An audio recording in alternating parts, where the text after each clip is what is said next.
जो हर घर के डेली रूटीन की ज़रूरत है अब आम आदमी की जेब पर भारी पड़ रही है। त्योहारों के ठीक पहले चीनी के दाम में तेज उछाल ने चिंता बढ़ा दी है।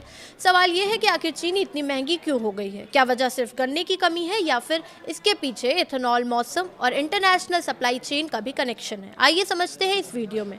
नमस्कार, मैं प्रिया श्रीवास्तव और आप देख रहे हैं न्यूज़ 18।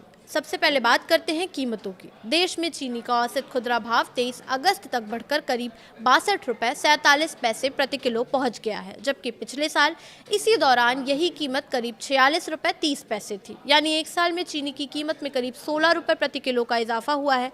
थोक बाजार में भी तस्वीर कुछ ऐसी ही है। 100 किलो चीनी का भाव बढ़कर करीब 5,800 रुपये तक पहुँच गया है, जबकि जुलाई में ये करीब 4,510 रुपये था। त्योहारों के सीजन में इसका सीधा असर मिठाई, चाय, कॉफ़ी और दूसरे खाद्य चीज़ों पर पड़ रहा है।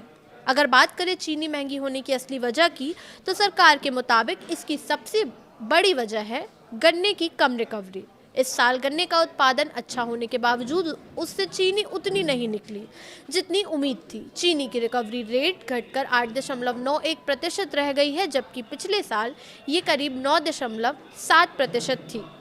यानी 100 किलो गन्ने से पहले जहां करीब 9.7 किलो चीनी निकल रही थी, इस बार करीब 8.91 किलो ही चीनी मिली है। और इसके पीछे एक बड़ी वजह बताई जा रही है रेड रॉट बीमारी। रेड रॉट को गन्ने का कैंसर भी कहा जाता है। ये एक फंगस से होने वाली बीमारी है जो गन्ने के तने को अंदर से नुकसान पहुंचाती है। इससे गन्ने का वजन और गुणवत्ता घटती है और चीनी निकालने की क्षमता भी प्रभावित होती है। वहीं एक दूसरा बड़ा फैक्टर है मौसम। सरकार ने अल नीनो के प्रभाव को भी गन्ने की पैदावार और चीनी उत्पादन पर असर डालने वाली वजहों में शामिल किया है। कम बारिश और मौसम में बदलाव का सीधा असर गन्ने की फसल पर पड़ता है। वहीं अब आते हैं एथेनॉल वाले एंगल पर। चीनी के दाम बढ़ने के बाद विपक्ष ने आरोप लगाया है कि गन्ने का बड़ा हिस्सा एथेनॉल बनाने में इस्तेमाल होने की वजह से चीनी का उत्पादन घटा है, लेकिन सरकार ने इस दावे को खारिज कर दिया। सरकार के मुताबिक एथेनॉल के लिए इस्तेमाल होने वाले गन्ने का हिस्सा 2022-23 में करीब 12% से घटकर 2025-26 में करीब 9% हो गया है। साथ ही देश में बनने वाले इथेनॉल का करीब 3/4 हिस्सा अनाज, खासकर मक्के से तैयार हो रहा है। यानी सरकार के मुताबिक मौजूदा चीनी संकट को सिर्फ इथेनॉल से जोड़ना सही नहीं है। चीनी के बढ़ते दामों का एक और एंगल है मिडिल ईस्ट का तनाव और सप्लाई चेन। ईरान और मिडिल ईस्ट में तनाव के चलते अगर तेल और ईंधन की कीमतों पर दबाव बढ़ता है तो इसका असर डीजल, खाद, ट्रांसपोर्ट और चीनी मिल की लागत पर भी पड़ता है। यानी चीनी की कीमत बढ़ने के पीछे घरेलू उत्पादन के साथ साथ लागत और सप्लाई चेन का असर भी जुड़ जाता है। इसी बीच सरकार ने इस संकट से निपटने के लिए कई अहम कदम उठाए हैं।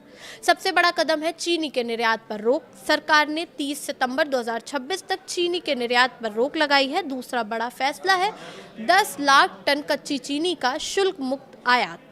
सरकार ने 31 अक्टूबर 2026 तक रॉ शुगर के आयात की अनुमति दी है ताकि घरेलू बाजार में सप्लाई बढ़ाई जा सके। इसके अलावा जमाखोरी पर लगाम लगाने के लिए स्टॉक लिमिट भी तय की गई है। डीलर के लिए अधिकतम स्टॉक सीमा 400 टन रखी गई है और स्टॉक मिलने के 30 दिन से ज़्यादा उसे रोक कर रखने पर भी पाबंदी लगाई गई है। कुल मिलाकर चीनी की कीमतों में मौजूदा उछाल के पीछे गन्ने की कम रिकवरी, रेड रॉट बीमारी, मौसम का असर, बढ़ती लागत और सप्लाई चेन की चुनौतियां जैसी कई कारण हैं। लेकिन सबसे बड़ा सवाल यही है कि त्योहारी सीजन में सरकार के इन कदमों से चीनी के दाम कब तक नीचे आते हैं और क्या आम आदमी की मिठास फिर से लौट पाएगी? फिलहाल इस वीडियो में इतना ही। ऐसे ही और वीडियोस के लिए देखते रहिए न्यूज़ 18।